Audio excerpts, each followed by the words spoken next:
Anyone else following on Facebook to see us there? Oh yes, here we go.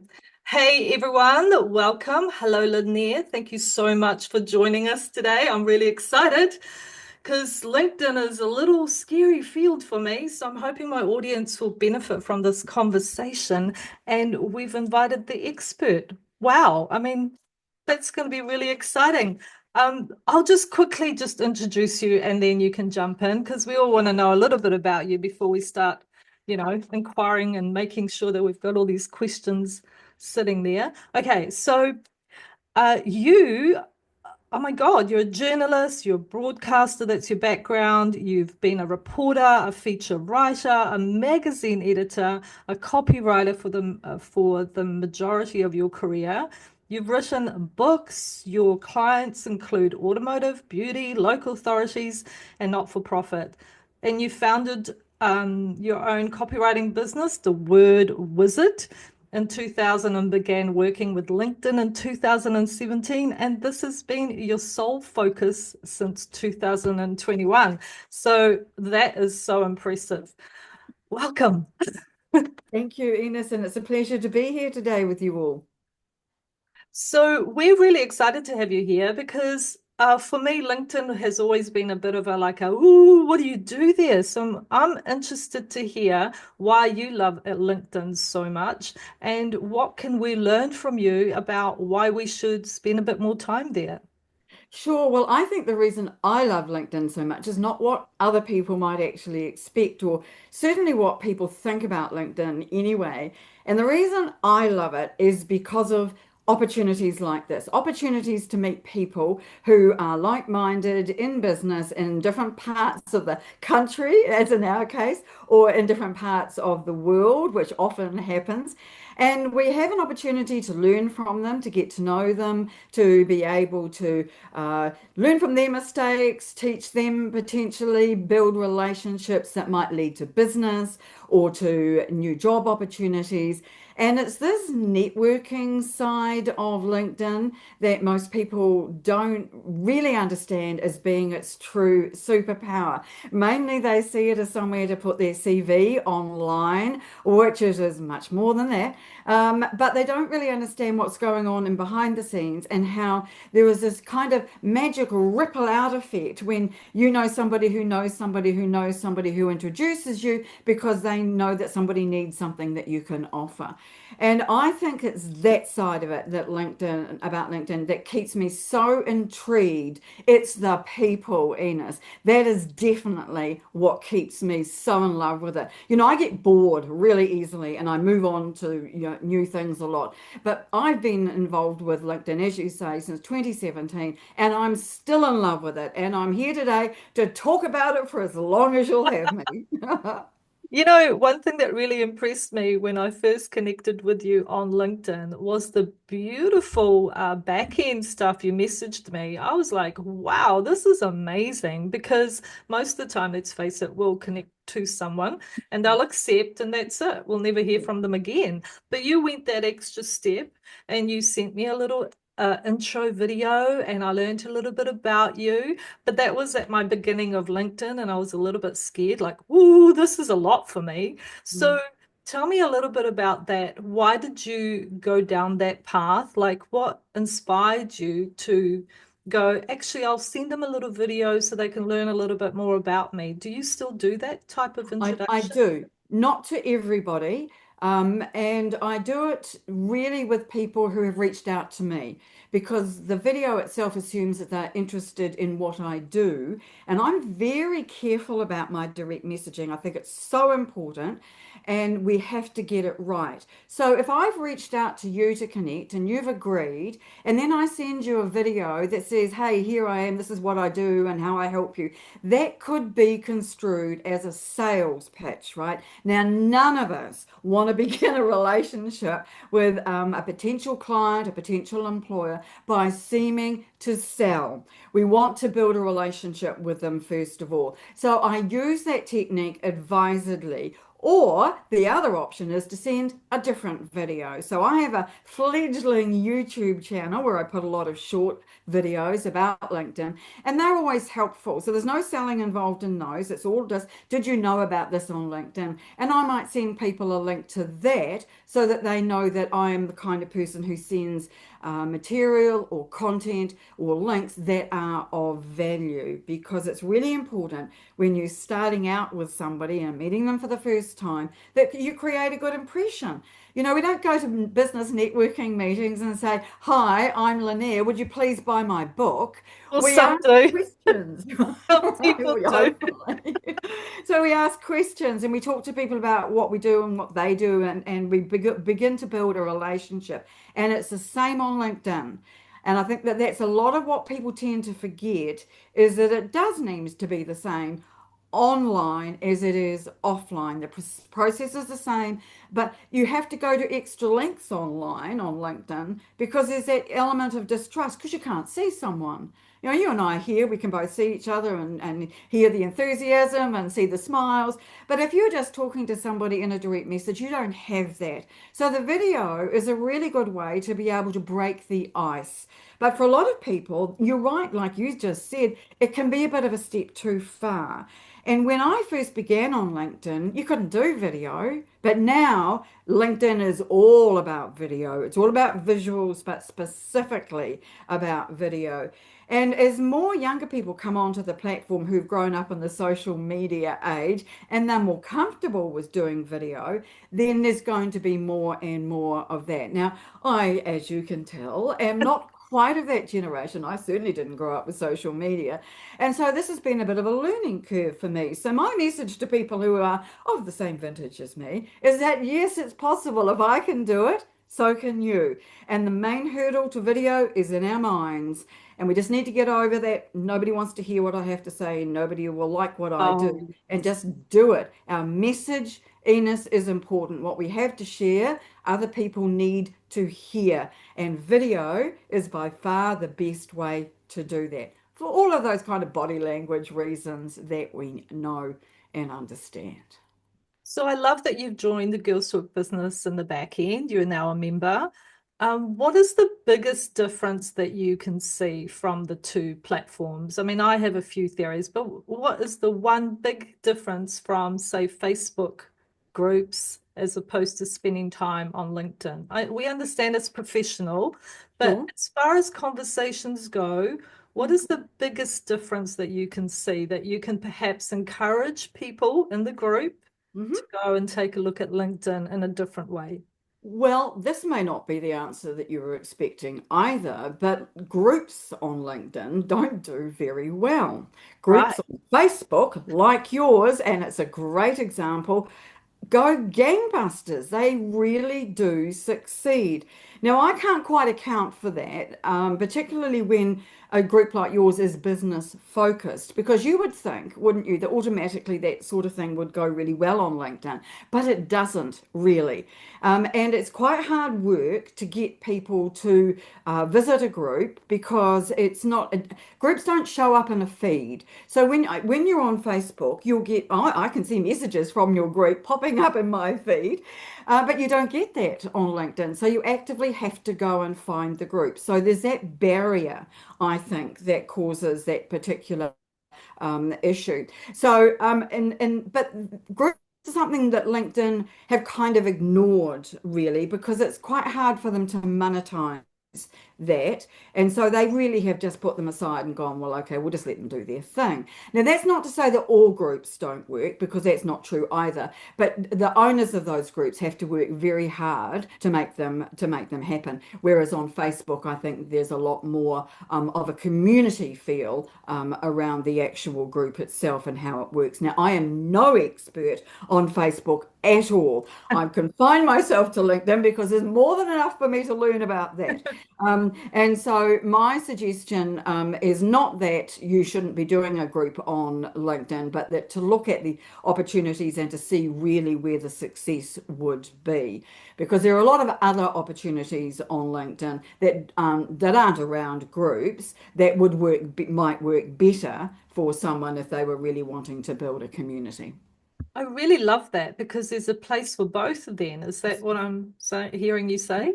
Yeah, Absolutely.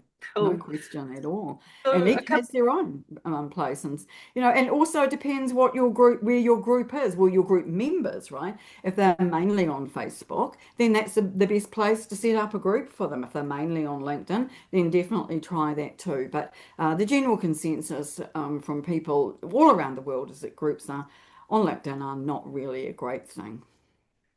thank you.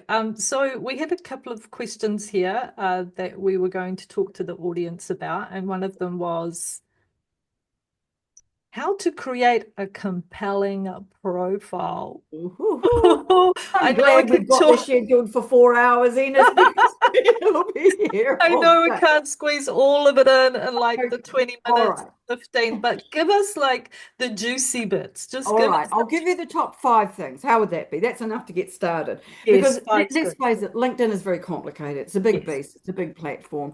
So if you're just starting out on LinkedIn or you want to make sure that you've got the bases covered, this is what you have to do. First of all, your profile photo needs to be up to date. It needs to be professional, and I don't mean it means it has to be taken by a professional photographer, but it does need to look professional. So it needs to be taken with a blank background or really just a plain background. Head and shoulders, just like we're on the screen here, and nice and close up and with a nice big smile on your face. You want to come across as warm and friendly and professional. And you need to have it relatively up to date. We don't want to see photos from 10 years ago. Don't crop it out of a wedding photo or a last travel trip. Make it a professional head and shoulders shot. Right, that's the first thing. The second thing is your headline. Now, both your profile photo and your headline follow you around LinkedIn wherever you go, whether you're direct messaging, posting content, asking people to connect. Your profile photo and your headline will be visible. So, what your headline says is really important, and for a couple of reasons. One is that the people who are looking at your profile need to know what you do.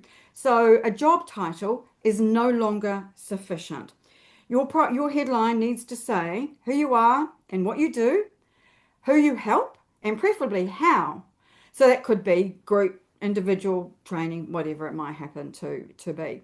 So no job titles. Having said that, the words you use in your headline need to be in LinkedIn's database. So they need to be keywords that people are searching for. And that helps you to be found in searches because one of the key analytics that people judge their improvement on LinkedIn is search appearances. You want that to be incrementally improving all the time. So you need to make sure that the keywords that you choose are ones that people are searching for.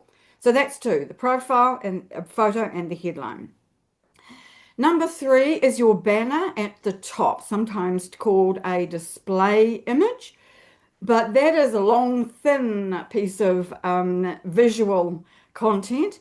And again, people need to look at it and be able to instantly understand what you do. These are not difficult to create, Enos. You can get free templates for these in Canva, but they do need to be changed or refined so that they reflect what you do. And you don't want them to be too complicated. You want them to be colorful and they want to stand out so that when someone visits your profile and that's the first thing that they see, they go, oh, wow, this person, A, looks like they're taking LinkedIn seriously, and B, I can tell what they do. This looks interesting. I'm going to investigate further. So those are the three things that sit at the top of the profile that are the most important. The next thing is your about section. So that is 2,600 characters of a text, only text, that tells people, again, who you are, what you do, but also your career story, your professional brand story, where you've come from, what your vision is, your milestones, and some information about you that might be personal. So, for example, on mine, I mentioned that I'm a gardener. I also have that in my headline. But something that gives a synergy with other people that starts a conversation opener and or something that might be a bit out of the ordinary. I've got a client who's in Dubai who's a kite surfer. a female kite surfer. Now, I mean, that's going to start a conversation, isn't it? So the 2,600 characters of your about section is the most important piece of text on your profile, bar none. Always finish with a call to action. Connect with me, send me an email, let's talk, whatever that might happen to be. That's number 4. And number 5 is something that sits right at the bottom of your profile and is probably just as important as everything else put together. Recommendations. Now, I don't understand why they sit at the bottom of our profile because it's such a shame, but it's easy to scroll down and find them.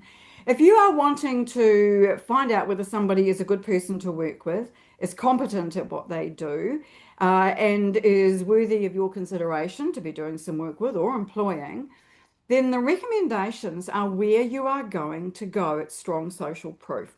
So get over the fear of asking for recommendations and make some happen on your profile. And you know, the best way to get recommendations is to give them. So reach out to people who are in a position to be able to recommend you, write them a recommendation, and then they will be very inclined to send one to you too. So there you go. Profile photo, the banner, the headline, the about, and the recommendations. And if you have those done really well, you'll be well on your way to having a compelling profile. That is a gold mine of advice there. And I've loved listening to this because as you've been talking, I've been walking through my own little LinkedIn profile going, oh my God, I could do that better. Oh my God, did I do that right?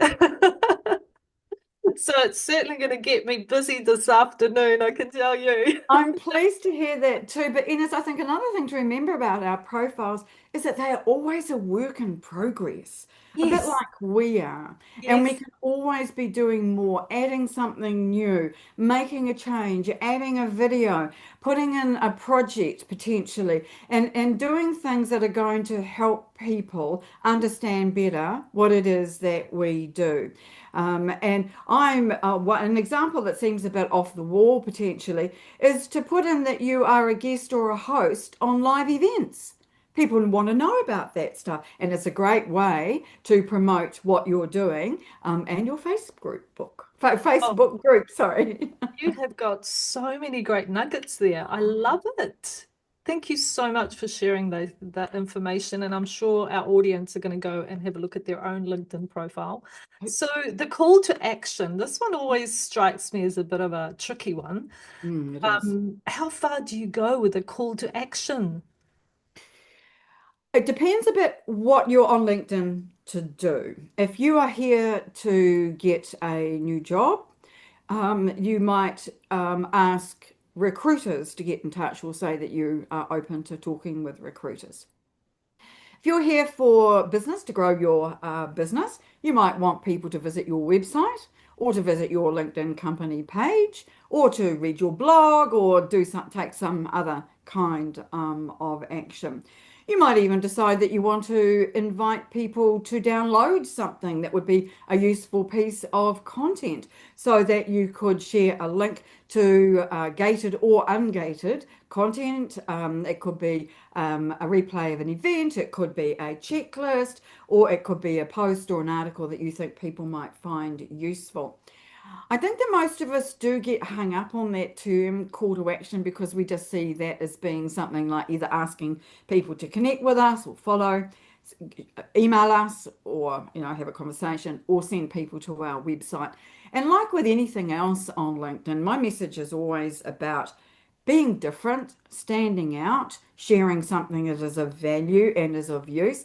And if you can't immediately think of something that you can share that is of use or value to people, create something. There's this fabulous new tool, Enos, called AI. You might even have heard of it. And it can help in a moment create some new content or something that is useful or valuable to people that you can then send to them via a link or via a PDF or whatever it might happen happen to be, you can then share your knowledge and information. And doing something like that does a lot of different jobs. So it shows people that you're a giver. It shows your competency in what you are doing. It helps visibility because people will remember you. So each of the kind of actions that we take on LinkedIn can have multiple uses. And so don't be confined to just what you think everybody else is doing, because that's what everybody else is doing. Do something different. Different. Be unforgettable. That's my message on LinkedIn is be unforgettable. Well, that is such great advice. I think that's the journey in itself, isn't it? Yeah, indeed it is. And there might be one step forward and two back sometimes too, but work out what works for you and what doesn't, because not everything that I'm suggesting might work for you or your circumstances. But do experiment, do try things out and just see what does work and what your audience wants. Thank you. Hey, so we did talk briefly about when I reached out to you and you sent me a video and I watched that and I was really like, wow, this is such a great way to meet someone for the first time. And it seemed to fit in with the type of, with LinkedIn really well. So let's just talk briefly about LinkedIn as a genuine networking tool. How would you, maybe like 3 points on how you would, I don't know, Sure. 3 or 5? What number do you like? Oh, okay. Let's see how far I get before you say enough, Lynnaire, enough. Stop talking. Yeah. All right. So the first thing that I think is quite important, but is increasingly difficult to do, let me give you that caveat straight off the bat, is to send a personalized invite request. So when you are reaching out to somebody who you think is going to be important to you, is you need to do that in a personal way. So if I was just to send just to click that button that says connect, and you just got nothing from me except that Lynnaire is inviting you to connect, then you would not feel the same about me as you do because of the things that I did. And the first thing I did was reach out and say, yeah, whatever the message was, and I can't remember what it was, but there would be a synergy between you and I. It might have been you commented, I saw your post and I really liked it, or something else that connects you and I, and mention that in your connection invite request. You've got 300 characters for that, so really make it count. It is your first impression, so do that properly. Now, a lot of people don't bother, and I so just they want to interrupt you there. And I yeah. actually remember what you said, believe it or Oh, not. please, well, tell me. Oh my goodness me, did I do it right? Okay, lay it on me. You actually said, thank you for the connection. I see we have some similar colleagues in common or some people in common. And I thought, wow, that's such a good way of making me feel like, A, you actually looked at my profile, checked Yep. me out. But also that that sort of made you want to connect with me as well, that these people knew me. So therefore, yeah, I'm worth knowing as well. And that was really cool. Well, that makes a lot of sense. And so what I would probably have done since then, because I can't remember how long you and I have been connected, but I would have said I would say now on the back of that, we have colleagues in common whom I highly respect. Right? And that just takes it to that Yes. next level. But it's not implying that you and I know these people personally. And probably it's the word connections and not colleagues that would be important there. But another point about those kind of messages is the phrase, if you are open to connecting, right? Because that puts the onus back on the person that you are messaging to make the decision, which we already know they have the power Mhm. to do, but it's really asking them for permission. And when they say yes or they accept, then that kind of confers an agreement, an unwritten agreement between the two of you that you can now message each other. And so it's kind of like the equivalent of an email, giving someone an email address to say that they can now email you. That's the first thing. It's important that first outreach, if you like, excuse me, to people is to make it personal. So, hi Enos, hi Sarah, hi Jane, whoever. Make that one personal. The second thing is to follow up. So I followed up with a video. You can follow up with a voice note. You can do a voice message from the app on your phone that is up to a minute long. You'd be amazed at how much you can get into a minute. when you talk as fast as I do. That can be a thanks so much for connecting. I really appreciate the fact that you have said yes.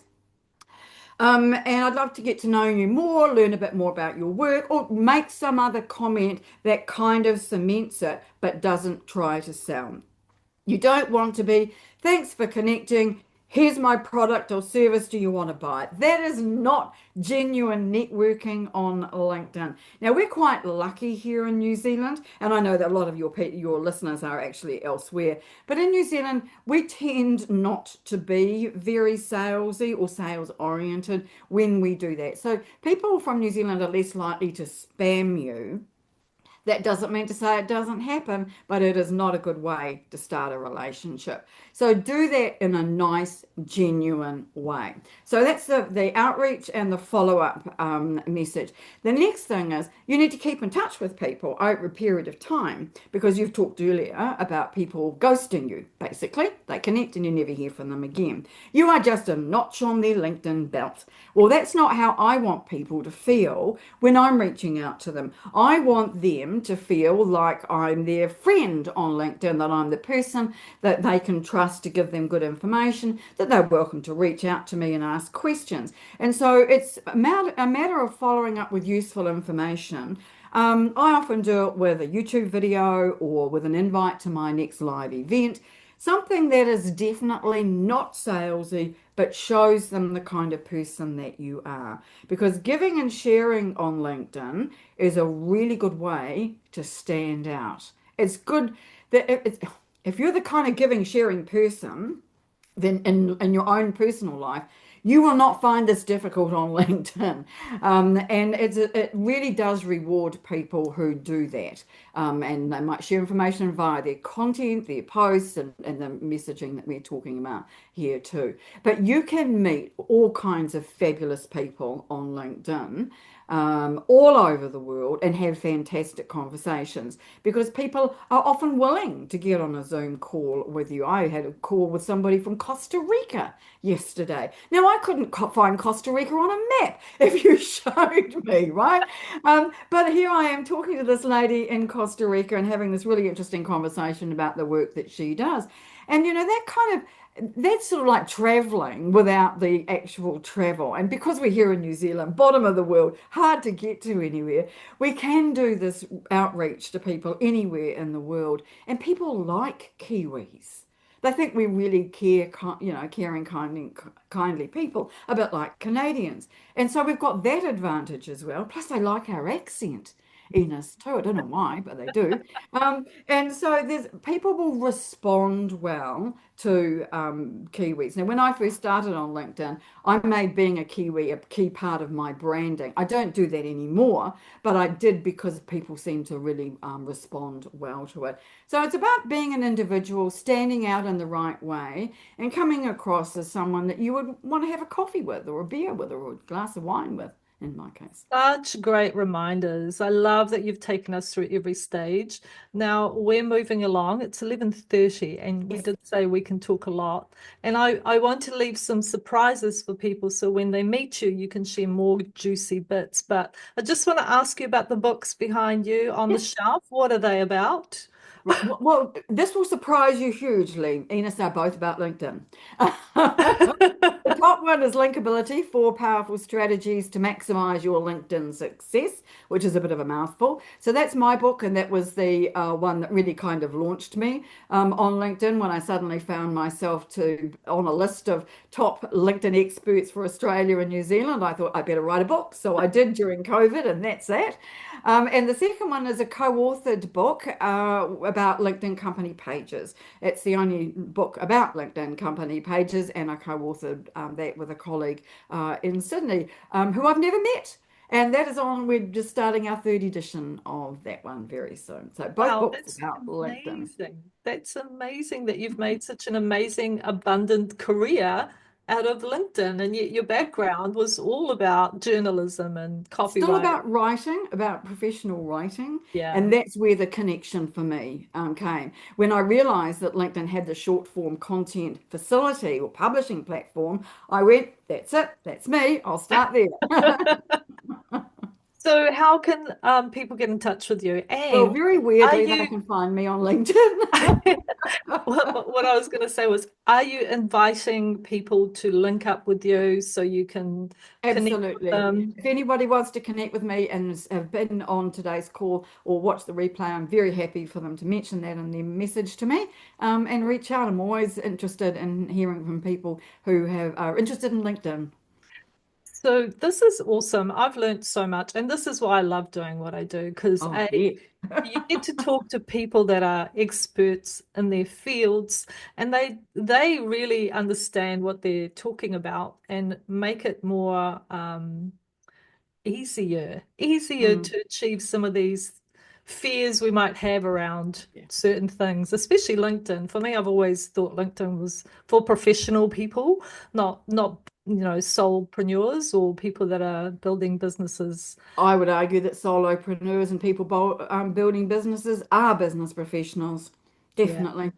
So it's anybody really who is in business or is employed should be on LinkedIn. I think to me it's a no-brainer to be on LinkedIn and have a good LinkedIn profile. And you may not know this, but when someone Googles your name, your LinkedIn profile is going to come up within the first three results. Yes, I noticed that. Yeah, so it's a very good reason to have a good LinkedIn profile because that's your professional brand, right? Yes. And if you don't have a good LinkedIn profile, that's your professional brand. And really, nobody wants that. We want to be seen as somebody who knows what we're doing. Yes. Well, I've really enjoyed our conversation today. I felt like asking you, can you come back and talk to us a bit more I will about be things? very happy to come back. Yay, there'd be so many more questions I'm sure that'll come out of our conversation today in the members group.